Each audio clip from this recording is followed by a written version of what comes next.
Lord और अपनी शाम दी प्रार्थना कर दे सुवचन दे राਹੀਂ सुवचन में पढ़ूंगी। फर्स्ट क्रंथिया दा 8 वचन पढ़ांगी। इसलिए आओ हम उस तप में आनंद मनावे, ना तो पुराने खमीर से और ना बुराई और दुष्टता के खमीर से, परंतु सिधाई और सच्चाई की खमीरी रोटी से। सो इसी का मैं पढ़ूंगी 12 वचन। क्योंकि मुझे बाहर वालों का न्याय करने से क्या काम, क्या तुम भीतर वालों का न्याय न्याय नहीं करते, परंतु बाहर वालों का न्याय परमेश्वर करता है। तो परमेश्वर ने कहा कि बाहर वालों का न्याय करने के लिए मैं बैठा हूँ। तो तुम अपने आप में मतलब तुम छोटे हो चाहे बड़े हो, हमें सबको आदर सम्मान देना चाहिए। चाहे वो कितना भी छोटा हो, हमें उसको भी आदर देना चाहिए। वो बड़ा है, उसको भी आदर देना है। जैसे कि मैंने मॉर्निंग टाइम में वचन बताया था कि तुम्हारा घमंड करना अच्छा नहीं, क्या तुम नहीं जानते कि थोड़ा सा खमीर पूरे गूंथे हुए आटे को खमीर कर देता है। तो परमेश्वर कहता है कि हमें ऐसे आपसी में मेल मिलाप रखना चाहिए।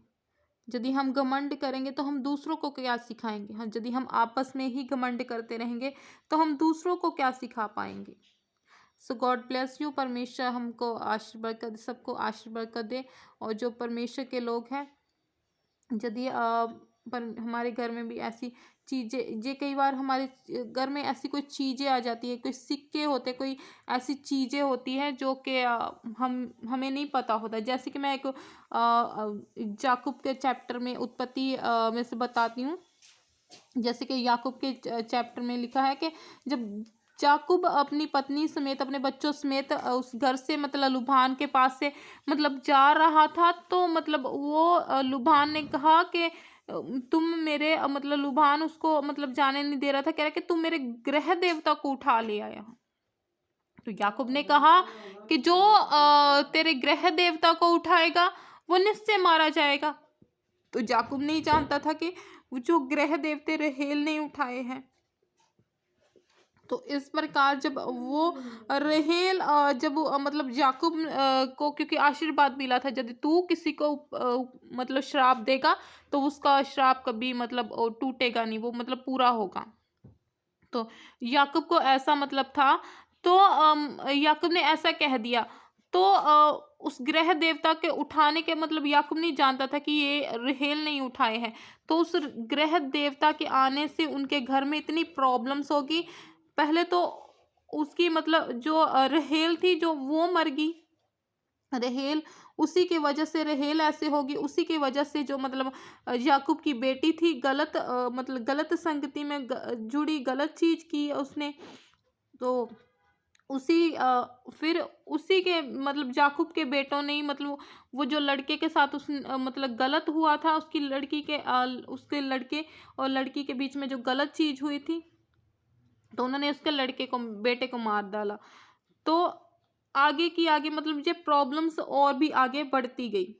तो यदि आप भी मतलब ऐसा करते हैं, कई बार हमारे घर में ऐसी चीज़ें आ जाती हैं, कोई चीज़ें दूसरी चीज़ मतलब दूसरे लोगों से आ जाती हैं कि जिसके कारण हमारे घर में प्रॉब्लम्स हो जाती हैं। यदि आपके घर में भी ऐसी कोई चीज़ें हैं, यदि आपको यदि आप मसीह में आने के बावजूद भी आपके घर में ऐसी प्रॉब्लम्स होती हैं, आपके घर में भी ऐसी गलतियां होती हैं, तो आपको अपने घर प्रभु यीशु मसीह के आगे प्रार्थना करनी है कि परमेश्वर हमसे जो भी गलती है, यदि ऐसी कोई चीज़ें हैं वो हमारे घर से दूर हो जाए, तो परमेश्वर आपको छू के आज़ाद करेगा। यदि आप विश्वास करते हैं तो इस प्रार्थना के द्वारा आपको आज़ाद करेगा। परमेश्वर आपको हर एक प्रॉब्लम से आज़ाद कराएगा। परमेश्वर हर एक परिस्थिति से, हर जादू टूने से आज़ाद कराएगा, श्राप से आज़ाद कराएगा, बंधन से आज़ाद कराएगा। यदि आप विश्वास करते हैं, परमेश्वर जिंदा यीशु मसीह की सामर्थ आपको टच करके आज़ाद करेगी, आपके ऊपर अभिषेक करते परमेश्वर पिता इनको आज़ाद करा देना। परमेश्वर पिता इनको सबको आदर सम्मान देना है परमेश्वर पिता। मैं ब्लेस करती हूँ मेरे जिंदा मेरे सामर्थी खुदा, आज़ाद कर देना पिता, पुत्र पवित्र आत्मा से मैं ब्लेस करती हूँ पिता, आज़ाद कर देना वो मेरे जिंदा मेरे सामर्थी खुदा। यीशु मसीह के सामर्थी नाम से मैं आज़ाद करती हूँ, हर एक प्रॉब्लम से आज़ाद करती हूँ। जो मसीह में प्रभु अभी भी गलतियाँ करते परमेश्वर पिता, आज़ाद कर देना। यदि मुझसे भी कोई गलती, मेरी फैमिली भी गलती करती परमेश्वर, हमें भी आज़ाद कराना परमेश्वर पिता। हम आपके आगे प्रार्थना करते परमेश्वर पिता।